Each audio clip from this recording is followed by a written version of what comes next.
Sports Radio 610 presents Payne and Pendergast. All right, let's dig into the Texans from this weekend. What do we like? What needs improvement? There's a little of both for sure coming out of the 28-10 win over the New York Giants. I'm going to start with C.J. Stroud. He's the most important player on this team. Seth, I thought obviously the red zone things bogged down. I didn't really like the play calls down in the red zone. I'm not a big fan of fades to the back corner of the end zone. Yeah, I know. And low some percentage of it, throws. I know D'Amico says you don't treat this any differently than a regular season game. I don't know if some of this is just trying things out. Yeah. But part of the problem is that when you get down in the red zone and your only successful run play is a Stephon Diggs end around, then you got issues in the red zone. You do. You wasted 2 downs in the red zone on run plays that didn't go anywhere. Sure. So that's where right now I like Joe Mixon's not going to fix everything. The run blocking is not great. It's just there's too many. There's at least one bad block on every run play with the starters. Yeah. The run game was great, except for the guys that are going to be starting in the regular season. Yeah. It was great as the game went along. Second quarter on, it was outstanding.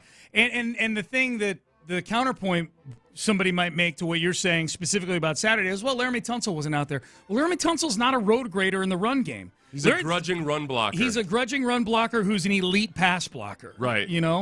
But overall, if I'm just watching CJ's throw, forget about the end result down in the red zone. Like CJ was 7 of 10 for 88 yards, and CJ, he's ready. He's ready for week 1.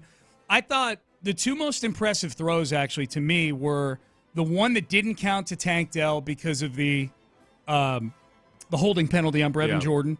And then the throw from the end zone where they were backed up on their own 1-yard line to Dalton Schultz to get them out of trouble. Stroud calls for the ball in his end zone, looking, scanning the field, throwing over the middle, and caught by Schultz at the 20. Dives forward, 25 down at the 28-yard line.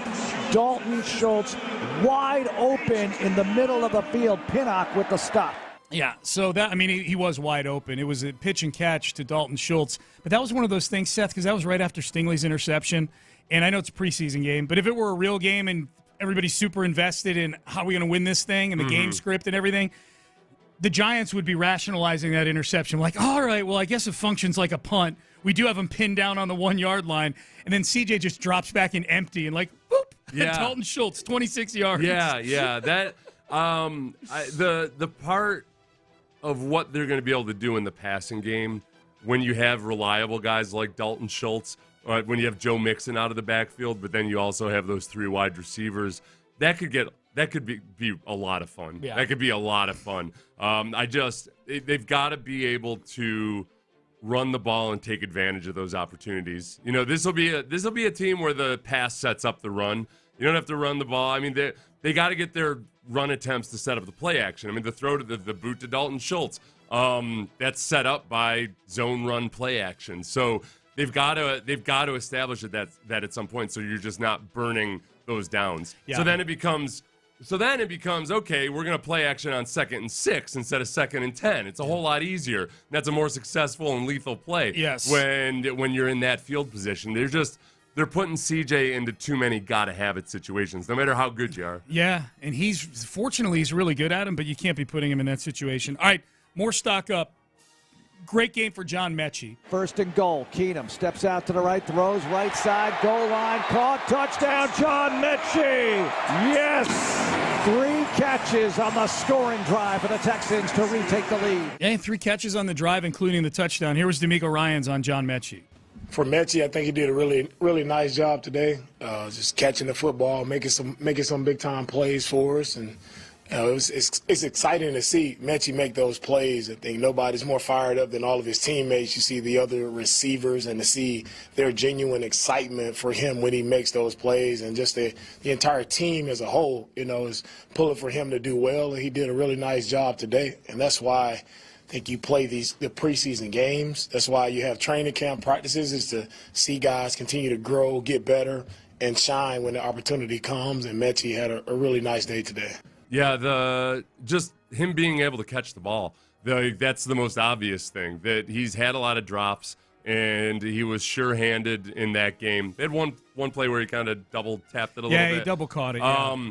But some of that, I think, can also come from also feeling more comfortable and integrated into the offense. The first catch he made from Case was a little bit behind him. Yeah. And he caught it in stride and kept going. The touchdown was obviously just a great catch. Great throw, great catch.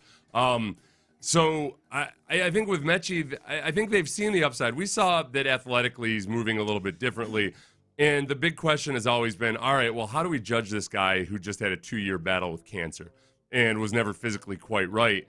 There's a whole lot. It's not like you just recover and then there you go and you're off to the races. So I think they probably were just waiting for a moment like that on Saturday. Yeah. And it's some tough decisions they have to make in the wide receiver room. I think unless Mechie gets traded, he's making this team. And if you think I'm just being Johnny-come-lately because he had 6 catches, I did a 53-man roster on the Houston Press on Thursday of last week before the Giants game. And I had Mechie making the team, and I think it's simple. I think of the guys that are at the back end of this wide receiver depth chart, he's the least likely one to clear waivers to bring back on the practice squad. Like, I think there's a better chance Xavier Hutchinson, even though he's at a better camp than John Mechie, there's a better chance he clears waivers or that Skoranek clears waivers, or, like, if Woods got cut, he'd be a free agent because he's a veteran. Waivers are for the younger guys, but I think Mechie would get picked up pretty quickly, actually. Yeah, I think because of the upside there, too. And I think the Texans are looking at him like that, almost like a rookie, where, okay, because of his cancer ordeal, this is the first real look we're getting at him. Let's evaluate him like he's a rookie. Let's see what the upside is, and I think they probably still feel there's untapped upside with him. With Skoranek, you get into the question of, all right, well, how many guys are we going to keep around just because they're good on special teams? And Skoranek's been really good as a receiver when he's targeted. Like, he's hauled in some hard-to-catch passes and what have you. But this is also a guy that the Rams were willing to let go of for just about nothing. So in a really deep wide receiver room where you might already be carrying a fourth running back in a Gumbawale because he's a good special teamer, I wonder how that all shakes out. He's missed a lot of practice now, too, Skoranek. He's been hurt for a couple of weeks, and I think Noah Brown, too, man, in this, as long as we're talking about the wide receiver room, I see a lot of people just like as a given that Noah Brown's making the team. Like, Noah Brown's missed like 2 weeks of practice now, and his problem last year was staying healthy. When he was on the field, he was a valuable weapon, particularly valuable in the Bengals and the Bucs games back-to-back. But, I mean, you got to be available, you know? And like Noah Brown, he ain't Stephon Diggs, where he misses 2 or 3 weeks, and Diggs hasn't missed anything, but I'm just using that as a name, as a hypothetical. Like, I don't know, man. Like, everybody's got Noah Brown and ink on their 53-man mock roster. I'm not so sure. Jalen Petrie was awesome on Saturday, highlighted by this. Jones fakes the give on 2nd and 8. Pumps, and he's going to be sacked. No, he gets rid of it last moment. It's picked off for a touchdown. There's your guy. Petrie to the end zone. Pick 6, short range. Okay, now this is where it starts to get really exciting defensively, Seth, is I think we know what we're getting along the defensive line with all those guys to varying degrees. The linebacking core is not deep right now, and if Christian Harris can get healthy, I think you feel really good about the top 2 linebackers on this team, and they're going to be in nickel quite a bit with Petrie playing his role. I think Derek Stingley Jr., Kamari Lassiter had a good game on Saturday. If Petrie is what they drafted him to be, a playmaker like he was when he was the Big 12 Player of the Year in this type of role, this is a real game changer for this defense. If you just think of him as a linebacker, he's your nickel linebacker, and on base he's playing safety. So he's a hybrid safety/linebacker, not a safety/cornerback. And I think that's the perfect role for him. So there's 2 things. One is I think they've figured out exactly how to use his talents and abilities. And then he's also improved his technique. His tackling technique especially is night and day from what it was the last couple of years. He's not flying in there out of control anymore, except the one situation where it was acceptable last week on that inside trap versus the Steelers. Yeah. It was okay for him to fly in there because that's what the situation demanded. He was an add-on. I think he might have hit Fadakasi harder than the running back, but still.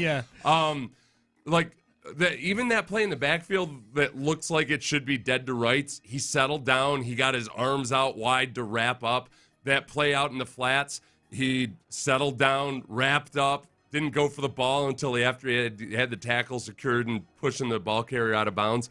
That's stuff that we didn't really see out of him the last couple years. So, yes, it's just the preseason, but the fundamentals showed up in a way that we hadn't seen from him before. Yeah, it was good to see. It was really good to see. All right, so let's get to the running. And you know what? Even on the interception, too. Like, okay, obviously that was an idiotic play by Daniel Jones, and the ball was right there. Look, the intended receiver was just sitting there with his thumb up his butt. Yeah. He was a spectator. Like, oh, wow, I can't believe Daniel's doing this. Yeah. Whereas Jalen Petrie was dialed in and made the play. When if the receiver had been on his crap, he would have been in a better position than Jalen Petrie to make that catch. At least knock it down and make sure Petrie doesn't try to make a play on the ball. Yeah. He's playing trail coverage in that situation. Exactly what the hell? Right. Receiver's like, who's Daniel throwing it to? Why did he just throw it to Petrie? That's silly. He looked like a lazy basketball defender. He did. He's just like, all you had to do was stay in front of the guy, man. All you had to do was stay in front of the guy. NBA All-Star Game level defense by that wide receiver. All right, so we're doing stock up, stock down. We're going to do acknowledge me here in about 5 or 10 minutes. This is the running back room is kind of a tale of two stories here. Let's start with the up, which is Cam Akers. And here's a gift to Akers, starting left, cutting right, has a little room, breaks another tackle, 40, 35, and ridden down at the 32-yard line. Welcome to Houston, Cam Akers. Okay, so this is a bit of a combo story here because you got a little stock up with Cam Akers, who, if he made this team and was a contributor, would be a phenomenal story. We had him on the post-game show. He was great. And then Damen Pierce, where it's bad right now. There's no other way to put it. 8 carries, 9 yards. And I think, Seth, these are the two guys, Cam Akers and Damen Pierce, that are really battling it out for the spot behind Joe Mixon on this team. I wonder, though, too, how much of that is even – it's kind of like when you talk about who's WR1, who's WR2. I think it's going to be situation-based. I think that there might be times, depending on how they feel about Damen Pierce, where they feel like he's better in that situation than Cam Akers. But look, the run blocking has not been good. There's just too many. Like, I've been trying to be optimistic, I guess. Even this morning, I was kind of mulling it over in my head. There's just too many instances where at least one guy has an egregiously bad play. Yeah. And that makes it a lot harder. But the way I would simply put it is that the run blocking has not been good, but Damen hasn't shown any ability to create when the run blocking is not good. Right. The 1 yard per carry is a theme now. I mean, going back to last year, where if things aren't just right, then the play's dead in the water. Cam Akers, you saw in that one cutback, yes, it was the zone blocking that created the cutback, but he didn't have his original options. Play open. was run he to the had left. Create, yeah. Right. It wasn't just the easy cutback lane. Right. So and like Damen doesn't break tackles anymore. Right. You know, he's just not the same physical specimen he was his first year. I swear, I think some of it might be as simple as this. Whatever his body weight was his rookie year, that was working for him. Being sleeker and everything, all that is great. It's just, look, I've seen defensive linemen experiment this sometimes. We're like, oh, yeah, I'm going to be a penetrating pass rusher. And then they get beat down because they're not as strong as they were before, but they're not fast enough to be that penetrating pass rusher. And I think likewise with Damen, it might be as simple as that. Like, get back to breaking tackles. Get back to whatever body weight works for you. Does this team have time to wait around, though, is my question. Right. Clint brought this up in the postgame, and it's a good point, which is this is a team that needs to fix its running game overall right now. Yeah. They're not a good running football. They're a good offense when they're throwing the football. They can't run the football at the level they need to go win a Super Bowl, and you're burning daylight with carries for a guy who – as of right now, it really looks like it's just not clicking and it's in his head at this point, you know? It's also, that's where it gets so complicated and it's bad for social media and everything else like that. I'm not excusing the run blocking. They've got to get better at that.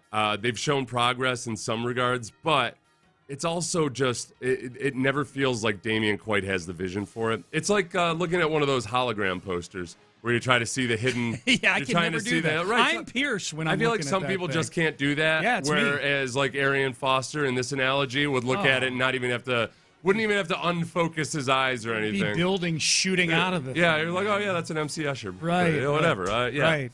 And I'd be sitting there going, it's a bunch of triangles. What are you talking about? It's a seagull, you dullard. So issues at running back. Well, issues with Damen Pierce. And here's the other thing for Damen. Kind of like Mechie last week. Remember what we were saying about Mechie last week after the Steeler game? Every other wide receiver, literally on that depth chart, had made a play in a game after that Steeler game, whether it was the Hall of Fame game or whether it was a Steeler game. I feel like every other running back on the depth chart, other than Joe Mixon, obviously didn't play, all made plays in that Giants win. Like Jawar Jordan had 4 catches for 42 yards. Yeah. British Brooks had 2 touchdowns. We just played a play. Cam Akers had 6 carries for 29 yards, almost 5 yards a carry. J.J. Taylor had a big run up the sideline that number 94 caught him on. That was weird. Good for 94. 94 is going to get some props in film for that play. I think that's where it gets tough. And it's almost like, okay, British Brooks, I can see as a guy that, man, when you need 2 yards, he can get you those 2 yards. Cam Akers, I look at as like, okay, well, I don't know about him being the 2-yard guy, but he can be the guy that's going to open things up and hit a 15 or a 20-yarder. Or catch the ball on third down. But like Damen Pierce, I want him to be the guy that's going to get you steadily 4 or 5 yards, and I just I don't have the guy that's going to steadily get me 4 or 5 yards in Damen Pierce right now. And yet he's still the guy you want at every party because he's awesome. I think that's the hardest thing about it is that he's exactly the type of guy that you want on a football team. Exactly. It's really, really hard and painful. Yeah. And it's not completely his fault that he's not having any success at all, but he's not creating above and beyond the X's and O's right now. Like Derrick Henry ran behind the worst offensive line of the decade last year, and he had 4.3 yards per carry. Yeah, he's second in the league in rushing. You know, it's like the good running backs make something out of nothing. Yep. Good running backs will get at least 3 yards per carry behind a bad offensive line. Were you surprised how sloppy it was for the Texans in the first quarter and 2 minutes of that game on Saturday? Part of the problem is that they love to use a fullback, but they're trying out 17 different players at fullback, I think. This is... how many snaps has Beck even taken this preseason? I don't know. I'm not sure. I think He's missed a lot of practice. There's some promise there, but when you've got these tight ends in there playing fullback who are also, they're blocking the way Damen Pierce is running. They're kind of like, I don't know, I guess so. I'm just going to do it. They're all, so sometimes the tight end / fullbacks they're leaning into their blocks the way that Daniel Jones kind of stumbled into whatever that slide was or whatever it was short of the sticks. There's no swag to him. No. There's no swag. Fullback swag. How about Blake Fisher's false start on the first play from scrimmage? I thought that was an homage to Laramie Tunsil. I thought he was doing that because you got to wait for a critical situation before you do it. Well, the rookie will learn, but he did it as the very first play from scrimmage. I was expecting him to turn around, look over at the bench, and do the tap on the chest and point at Laramie thing. Like that was for you. That was 7-8. That was for you. That was his tribute to Pedro Leon. I think it was, like come in, get your first base hit, but then get thrown out at second on your very first base hit. Getting your feet wet. They had a hold on a 3rd and goal from the 6. Shaq Mason got offset by a Giants passer. They had too many men on the field at one point. Yeah, that was sloppy. They had a delay of game on a punt, not the kind that you do when you're at the other team's 38-yard line and you're trying to get more room. They were at their own 32. And they got a delay a game on a punt. They had a neutral zone infraction on a 3rd and 2. This is all in the first 17 minutes of the game. Mm-hmm. It was super sloppy. So there was it was annoying me is what it was doing. It was annoying me. It was slowing the game down. That's what it was doing. Coach, I'd be angered. But as somebody that had just been doing a show out in the 90 to whatever degree heat for 3 hours, I was like, all right, this is like, I'm not sitting here in my own filth for this crap. Step your game up, Texans. The hell? My God. We're getting acknowledgement on the text page about this, about the working conditions. Okay, Sean and Seth, y'all are being subjected to cruel and unusual work conditions. I walked by you guys at 10:45 a.m. on Saturday morning, and you were baking, all caps. No shade, straight heat. That's ridiculous. Come on, KILT. Buy a tent or some misters or something. We have a fan behind us that blows 90-degree air at us. Yeah. I don't know. I have a hard time ever whining about it because I know that we have a lot of listeners who work all day out in the heat. Yeah, I'm just reading the text. I'm not whining about it. Yeah. I'm just reading the text. Although I will acknowledge the two of us for doing that. Acknowledge me. It's basically a feat unknown to just rarely found in life. Yeah. Yes. Yeah. Standing for 2 hours and 50 minutes. It's gotten better because of the 2 big coolers back there, and we have unlimited supply of water and Gatorade too. That's nice. It's not Gatorade, but it's a sports drink. It's a sports drink. They had Gatorade in there on Saturday. Not that I saw. Yeah. Thanks a lot for sucking it all down before. Yeah, all right. It might have only been 2 of them. Are you sure it was a Gatorade? I had a Gatorade on Saturday. All right, I had some weird tasting. You did? Non-Gatorade concoction. All right. Okay. Well, now I take it all back. The game does need to be stepped up for us out there.